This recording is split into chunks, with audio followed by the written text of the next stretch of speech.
It's been a really, really messed up week. Some days torture, some days better. La la la, la la la.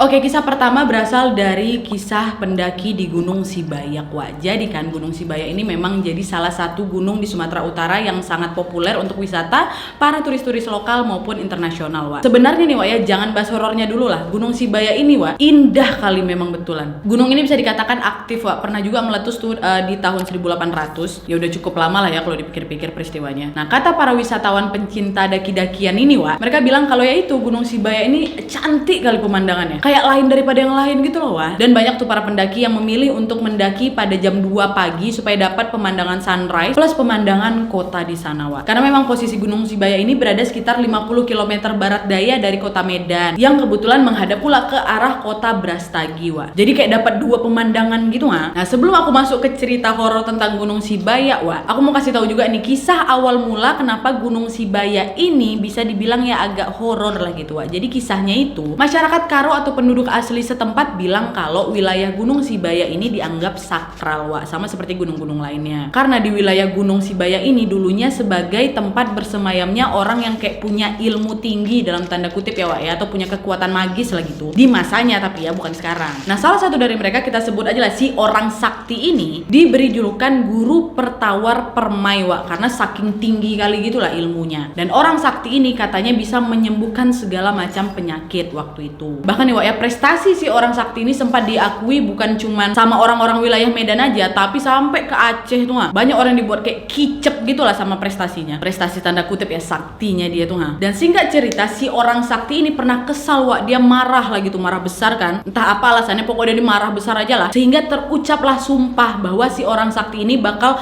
membuang semua ilmu yang ada pada dirinya. Tapi si orang sakti ini malah justru lupa, Wak, untuk mengobati kedua anak kandungnya, anak gadisnya yang lagi sakit, sehingga menyebabkan kedua anak kandungnya ini meninggal dunia. Nah, dari sana lah, Wak, masyarakat sekitar masih percaya kalau dampak ilmu yang dibuang oleh si orang sakti inilah yang menyebabkan siapa-siapa saja yang melintas di wilayah Gunung Sibayak ini akan mengalami ya sedikit kejadian aneh lah, Wak, bahkan juga bisa berujung sial. Dan kejadian anehnya tuh ya, menurut kesaksian warga setempat, mulai dari banyaknya pendaki yang hilang sampai peristiwa pesawat jatuh, Wak, di sekitar Gunung Sibayak. Katanya ada sekitar 4 helikopter gitulah yang belum dievakuasi gitu. Nah, ngomong-ngomong soal pendaki yang hilang nih, Wak, ya, adalah itu kisah seorang turis Jepang yang sempat dikabarkan menghilang, Wak, di Gunung Sibayak ini, tapi alhamdulillahnya berhasil ditemukan. Nah, ceritanya si turis Jepang ini kita sebut aja lah namanya Kiki ya. Waktu itu si Kiki ini mendakilah Gunung Sibayak, Wak, tanpa pemandu. Awalnya si Kiki ini ngikutin lah jalur pendakian yang memang udah dibuat kan supaya ya meminimalisir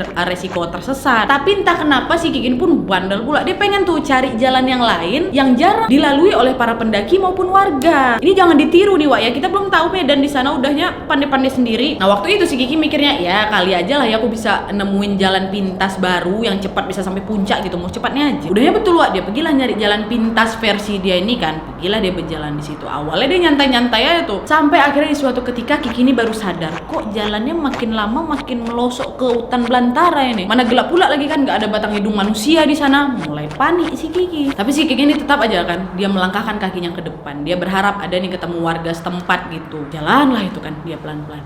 Setelah beberapa lama si Kiki ini berjuang, Wak, tiba-tiba Kiki ngelihat ada cercahan cahaya gitu. Yang setelah dia hampiri, ternyata dia melihat pasar di tengah hutan belantara. Bingung kalian kan? Sama Kiki pun sempat bingung, kok ya bisa di tengah-tengah hutan belantara yang gelap ini ada pasar gitu. Dan di pasar itu, Wak, memang banyak kali lah kerumunan orang yang dia lihat. Ya kayak pasar pada umumnya lah, kayak gimana, kayak gitulah bentuknya. Nah, keanehan si Kiki ini pun bertambah dan dia pun makin bertanya-tanya, kok seluruh warga di kampung ini kakinya terbalik ya? Jadi kaki ini kan maksudnya gini kan mengarah ke depan, dia nggak, kakinya mengarah ke belakang gitu, Wak. Terus badan-badan orang-orang ini agak kerdil. Nah, orang-orang yang dilihat sama si Kiki ini dipercaya oleh warga setempat adalah perkampungan yang makhluk halus. Tapi pada saat itu si Kiki yang memang notabene-nya orang Jepang, dia nggak begitu tahu soal perkampungan makhluk halus yang ada di Indonesia ini. Dia nggak begitu digubrisnya karena memang mungkin dia udah capek juga, lelah, kehausan, dia lega aja. Oh, ada orang ya di sini, alhamdulillah mungkin. Udah nggak peduli lagi tuh, dia ngelihat orang-orang itu. Yang penting dia lega aja. Oh, ada orang di sini, kalau ada apa-apa kan orang ini tahu gitu, pikir si Kiki. Nah, di sana juga, Wak, Kiki pun tetap berusaha untuk berinteraksi dengan orang-orang yang dia lihat itu. Tapi nggak ada satupun orang yang di sana yang ngegubris dia, Wak. Nah, Kiki mikirnya waktu itu masih positif, Wak. Mungkin orang-orang itu cuma bisa bisa berbahasa daerah dia aja, nggak ngerti bahasa Indonesia mungkin dia pikir kan. Akhirnya udahlah tetap berjalan Kiki tuh di tengah pasar itu ya. Kemudian si Kiki pun menuju ke sebuah warung yang ada di pasar itu, yang memang menyediakan makanan sama minuman. Dah karena kan dia capek, lapar kan. Dah akhirnya si Kiki nengok tuh ada minuman, mau dipegangnya lah kan, mau diambil set. Tapi berkali-kali si Kiki coba meraih tuh minuman, nggak bisa. Cobanya lagi kan, nggak kepegang. Dicoba ambil minuman lain, nggak kepegang. Heran kan si Kiki, dia berteriak, ini kenapa ya? Ada apa? Dia teriak, dia panggil lah orang-orang kerumunan di pasar tuh kan rame tuh. Tapi tetap aja nggak ada satupun yang ngegubris dia. Dia pergilah kan keluar warung, dia coba menyadari beberapa orang yang ada di sana. Dia berkali-kali lah dia berteriak minta tolong tuh, ini kenapa aku nggak bisa megang minuman ini ha? Dia berlari lah ke sana kemari di area pasar itu kan untuk minta tolong sama orang-orang itu, tetap nggak digubris. Dan tiba-tiba si Kiki entah kenapa dia terduduk. Terus dia tertidur bentar nih dan ketika si Kiki ini membuka mata tim penyelamat udah menggotong-gotong badan dia. Yang menurut kesaksian tim penyelamat, Kiki ini udah mengalami dehidrasi parah Dah dibawa turun tuh ya dia ke bawah. Seketika si Kiki ini udah mulai pulih langsunglah dia ceritakan kejadian di atas tadi tuh. Dia bilang saya ketemu pasar gini terus semualah diceritain sama dia. Tim penyelamat dengar, warga sekitar dengar apa yang dialami si Kiki tuh untuk ketemu orang di pasar. Sampai akhirnya ada salah satu warga yang bilang Kiki ini beruntung kali. Beruntungnya kenapa? Beruntung pertama dia masih selamat. Kedua, beruntung dia tidak mengkonsumsi makanan atau minuman di pasar mistis itu Karena kalau sempat si Kiki ini ngonsumsi makanan atau minuman yang ada di sana, besar kemungkinan si Kiki ini akan menghilang dan kemungkinan kecil kali untuk bisa ditemukan dalam kondisi hidup. Giling kan? Kalian lagi naik ke gunung berharap nengok sunrise malah nengok pasar. Ada memang beberapa warung, kalau aku lupa deh di gunung mana tuh, pokoknya di puncaknya ada gunung-gunung paling tinggi di Indonesia tuh. Gunung paling tinggi, pasar paling tinggi di, bukan pasar sih, warung paling tinggi di Indonesia itulah pasar di puncak gunung itu. Tapi yang ditengok bukan di puncak gunung, di hutan belantara, di jalan pintas tuh.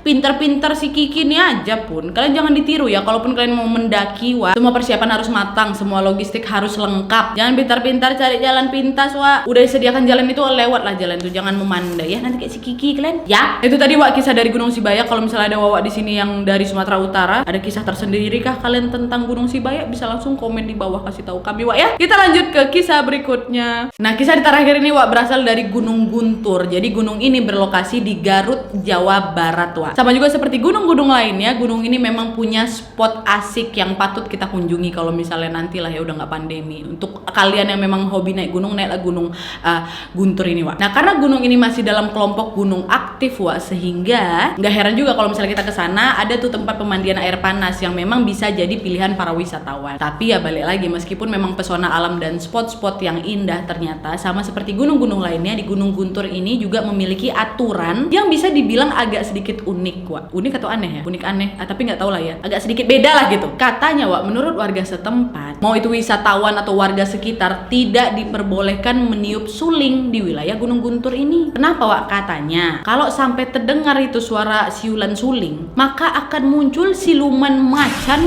di depan muka yang niup suling itu. Nah, penerapan aturan larangan meniup suling ini katanya udah ada sejak sebelum peristiwa sebuah pemberontakan pada tahun 1949 sampai 1950 yang disebabkan oleh penandatanganan perjanjian Renville yang mana masyarakat Jawa Tengah merasa banyak sekali dirugikan oleh perjanjian itu. Dan entah aturannya masih diterapin atau tidak nih ya, tapi nyatanya masih banyak juga warga yang tetap patuh akan peraturan itu. Nah, ada nih kisah mengenai pengalaman mistis yang sebenarnya sih orang ini nggak melanggar aturan larangan tiup suling tapi orang ini diduga sempat melakukan tindakan yang nggak sepatutnya lah gitu pada saat berada di area Gunung Guntur. Nah, orang ini kita sebut aja namanya Bagas ya. Jadi waktu itu memang si Bagas ini masih remaja lah gitu Dia ngerencanain lah itu sama kawan-kawannya dari kapan tahu untuk camping ke gunung ini. Nah, Bagas dan kawan-kawannya pun akhirnya memilih lokasi Gunung Guntur dengan alasan kalau spot campingnya tuh enak tenan lah untuk bercamping. Nah, singkatnya Bagas sama kawan-kawannya ini janjian untuk bertemu di titik yang mereka rencanakan sebelumnya. Waktu udah pada ngumpul semua, mulailah mereka kan ngedaki. Terus waktu itu nih waktu dalam perjalanan keceplos lah kata-kata kasar dari si Bagas waktu dia lagi ngedaki. Mungkin perkara masih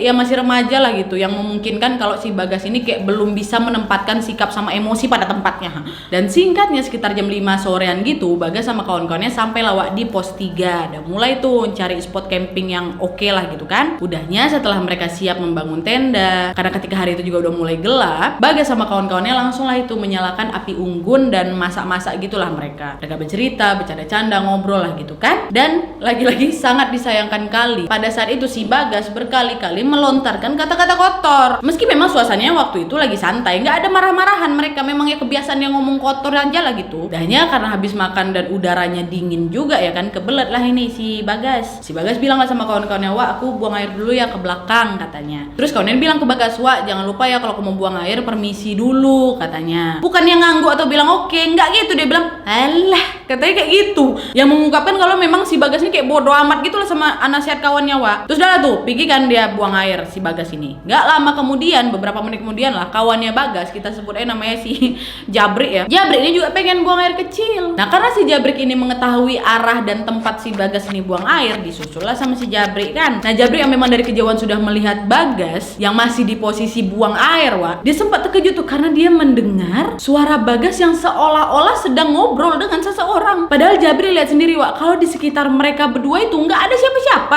cuma ada pohon-pohon rimbun, ada semak-semak belukar. Jabrik yang penasaran langsung lah kan disamperinya kawannya, dia tanya sama si Bagas, "Kok ngomong sama siapa?" Nah, terus Bagas dengan santainya tuh loh, bapak-bapak tuh sambil menunjuk ke arah tempat yang gelap kali, Wak. Nah, terus Jabrik sempat bilang, "Mana nih, Gas? Nggak ada siapa-siapa loh." Bagas waktu itu memang dasarnya batu kali, nggak digubris ya omongan si Jabrik, Wak. Tadi memang nggak peduli orangnya kan. Yang ada dia malah kayak ngoceh-ngoceh sendiri gitu. Nah, Jabrik waktu itu langsung merinding, Wak. Dia lihat sikap aneh si Bagas yang udah mulai ngomel-ngomel ini. Pergi dia ditinggalin si Bagas. Buru-buru kan dikelarkan urusannya itu. Baliklah dia lagi ke tempat camping kawan itu si Jabrik. Bagas masih di situ loh. Tapi walaupun udah di toko belakangnya sama si Jabrik, nggak digubris juga omongannya si Jabrik ini, tetap ngoceh aja si Bagas. Nah, si Jabrik waktu itu udah sampai duluan di camp, dia memutuskan ya diam aja, dia nggak mau cerita sama kawan-kawannya tuh mengenai keanehan si Bagas ini. Dan nggak lama dari itu balik lagi nih, Wak, si Bagas ke camp kan. Anehnya, Wak, sikap Bagas ini mendadak kalem gitu, Wak. Biasa kan heboh dia kan, nggak kalem deh. Ya tapi karena memang waktu itu kawan-kawannya Bagas termasuk si Jabrik udah capek, udah mulai ngantuk kan, mereka nggak terlalu memperhatikan perubahan sikap si Bagas ini. Dah, udahlah mereka semua istirahat. Bagas udah balik ya. Terus, Wak, keesokan harinya Jabrik sama kawan-kawannya ini kebangun seperti biasa dan mereka sadar kalau si Bagas udah nggak ada di tempat campnya itu, Wak. Awalnya Jabrik sama kawan-kawannya ngira mungkin aja si Bagas lagi buang air atau lagi jalan-jalan nyari spot foto yang keren lah, karena memang si Bagas tuh punya hobi kayak gitu. Tapi ditunggu, punya tunggu, lama-lama Jabrik nggak balik-balik sampai jam 1 siang. Nah, gegara si Bagas nggak balik-balik, dicari sama kawan-kawannya di sekitar camp nggak ada. Akhirnya Jabrik sama kawan-kawannya pun langsung lah memutuskan untuk turun dari gunung dan meminta bantuan kepada tim penyelamat, Wah. Nah, karena pada saat itu udah mulai gelap, pencarian si Bagas ini pun sempat diputuskan, Wah, untuk dilakukan keesokan harinya. Nah, ketika keesokan harinya pagi-pagi kali ini, Wah, ya, tim mulai naik lah kan ke setiap pos pendakian dan melakukan lagi pencarian untuk si Bagas. Nah, ketika sampai di pos 3, Wak, tiba-tiba salah satu anggota tim penyelamat berteriak dan bilang kalau,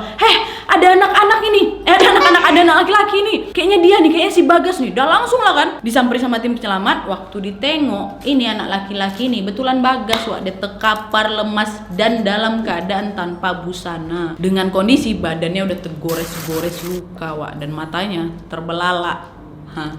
Mata terbelalak, nggak pakai baju apa-apa, tergores-gores badannya. Dan lokasi penemuan si Bagas ini, Wak, ternyata tidak jauh dari tempat mereka camping sebelumnya. Tanya sama kawan kan, ini padahal di sekitar kalian kan, kok kalian nggak ketemu? Sumpah, demi Allah, kami cari di mana-mana, cari tempat ini aja nggak ada loh si Bagas sebelumnya. Heran lah kan kawan, kok bisa dia ada di sini? Dah, tapi ya udahlah kan, yang penting Bagasnya udah ketemu, digotong lah itu sama tim penyelamat untuk turun ke gunung. Langsung lah si Bagas dibawa ke rumah sakit terdekat. Dan biar kalian tahu, selama beberapa hari Bagas ini nggak bisa diajak komunikasi, Wak. Meskipun si Bagas ini sudah dinyatakan pulih, dia nggak bisa berkomunikasi, nggak nyambung gitu diajak ngobrol. Sampai lah kan tetap dicoba nih diajak komunikasi sama keluarga dan kawan-kawannya. Dan beberapa lama setelah dia pulih itu, Wak, Bagas pun akhirnya bisa diajak untuk berinteraksi kembali. Nah, karena memang si Bagas ini udah bisa diajak ngobrol, barulah itu orang tua sama kawan-kawannya pun yang memang sudah membendung penasaran soal apa yang terjadi sama dia begitu lama, langsung aja lah itu mereka orang tua sama kawan-kawannya si Bagas ini nanyain alasan kenapa kau bisa pergi ke tempat itu. Dan dengan singkat, Wak, Bagas hanya menjawab, aku dibangunin dan diajak pergi sama bapak-bapak gondrong